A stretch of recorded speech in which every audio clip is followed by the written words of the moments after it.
Hello guys, sa mapagpalang hapon po sa ating lahat. Kayo po ulit ay nasa munting hardin ni Sir Mir Vlogs.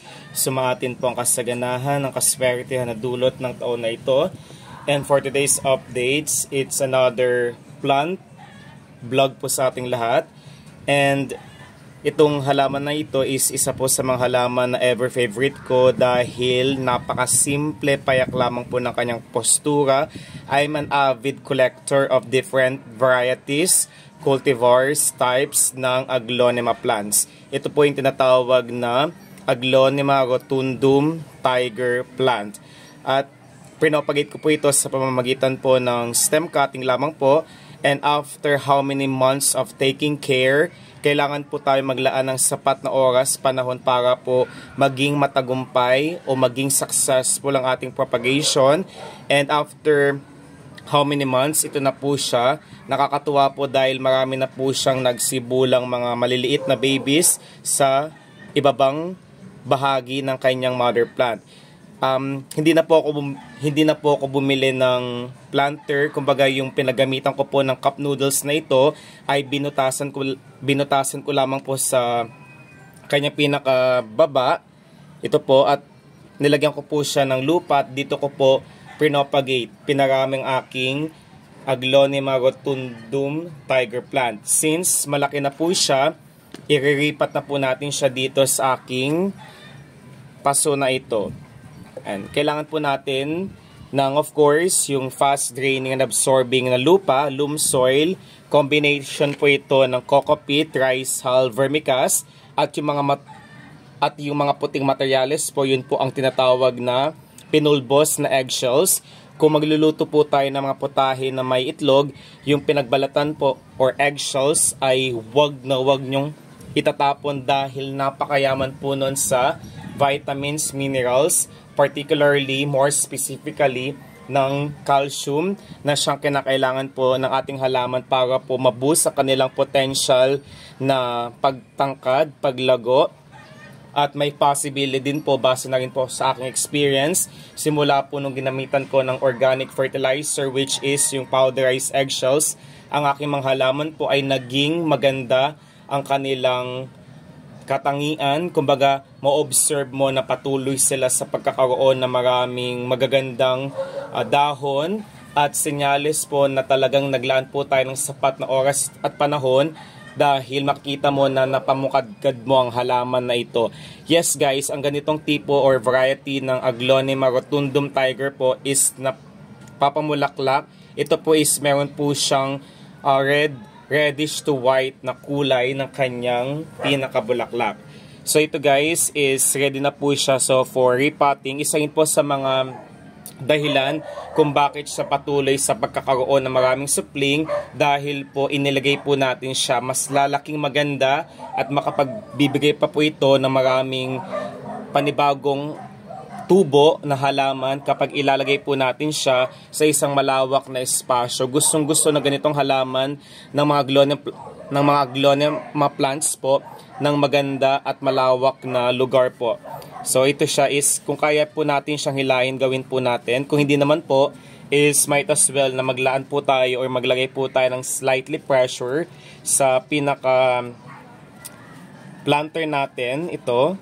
At kung kaya po siyang hilahin, gawin po natin. Ito guys, so, kapansin-pansin po na nahihila ko po siya. Ayan.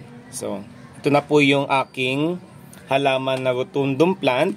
At ilalagay na po natin siya. Kapansin-pansin po na napakalago po. At wag na wag din po tayong matatakot na i-prune. Ang pruning po is isinasagawa. Ito po is ginagawa po sa pamamagitan po ng pagtatanggal ng mga hindi ka nais-nais na mga bahagi or parts ng ating halaman, kagaya ng tuyong dahon, tangkay, at yung mga halaman na tumubo, yung mga ligaw na damo sa palibot ng ating halaman na ito. Yan. Kasi po ang pruning din po ang isa sa mga pinaka-good ways, mediums po para po mas marami siyang maibigay na magandang katangian ng ganitong halaman na Aglonema rotundum plant po. So ilalagay na po natin siya dito sa loob. Ayan, napakaganda po. Ayan. Bakit hindi nawawala ang ganitong uri or type ng aglonema sa pinakamaswerte? Dahil simula po nung nagkaroon ako ng ganitong mga halaman ay sunod-sunod na mga blessing po ang dumating sa aming buhay. Ayan. Lagyan po natin siya. Ayan. Lagyan muna natin siya ng mga 3 scoop ng lupa bago natin siya i-transfer dito. Kung may mga bato po, kagaya po neto, is tanggalin po natin dahil nagiging cause po ito ng hindi magandang dulot para sa ating halaman dahil po natatabunan or nagiging sagabal po yon sa pagkakaroon ng maraming root system ng ating mga halaman, particularly ng ganitong halaman na Aglonema rotundum tiger po. Ayan. Pumili po ako ng white na pot dahil po napaka-perfect pong i-match ang ganitong dark green na color ng ating Aglonema rotundum mismo doon sa kanyang white pot. Ayan. Para po maging intact ang soil po natin, maglagay din po tayo ng slightly pressure sa palibot ng ating paso. Ayan. Diba guys, yung pong mga white na materials po, yun po yung ating eggshells po. Napakaganda po ng lupa na aking ginagamit dito.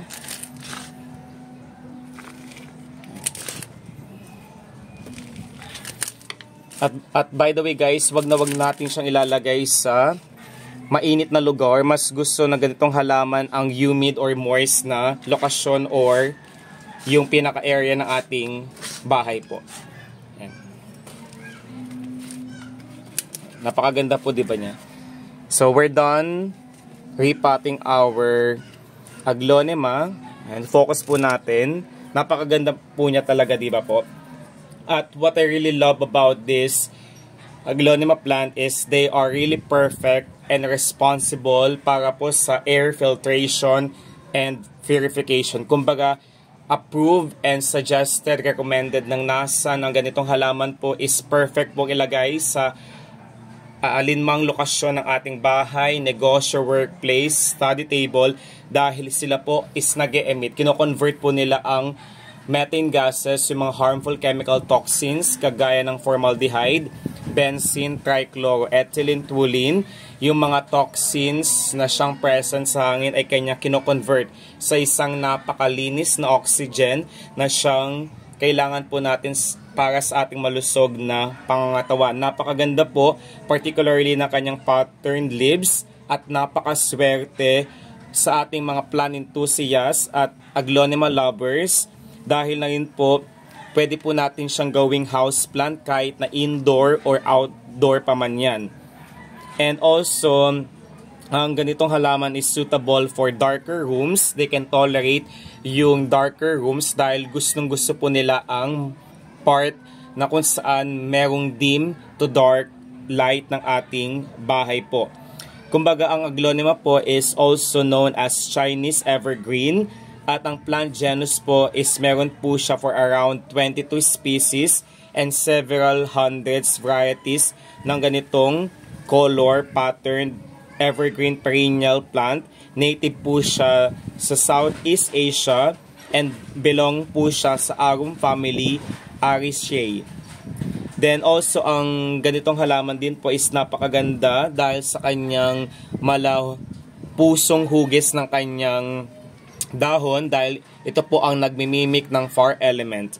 Also, ang ganitong halaman po is napakaswerte dahil sila po is nagtatanggal ng mga hindi kanais-nais na mga elemento sa hangin, yung mga palipad hangin, and also yung mga negative vibrations ay kanyang tinatanggal. Kumbaga sila po is may kakayahan din po sa pag-promote ng positive flow of energy at best na ilagay as lucky charm sa mismong living room space. Pwede din po siyang gawing centerpiece attractor sa ating bahay. Short update lamang po yun guys. Nawa po ay nakakuha po kayo ng mga possible tips and suggestions.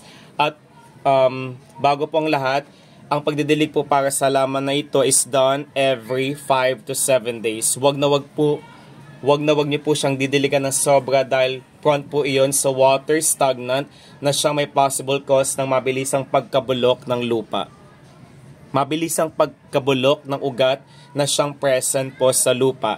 And also, I suggest na ang ganitong halaman po is ilagay niyo po siya near sa windowsill na merong filtered sunlight para po mas lalo siyang makapag-promote ng magandang postura at makapag-enhance ng possible na sistema para po sa magaan na flow of energy para sa ating bahay.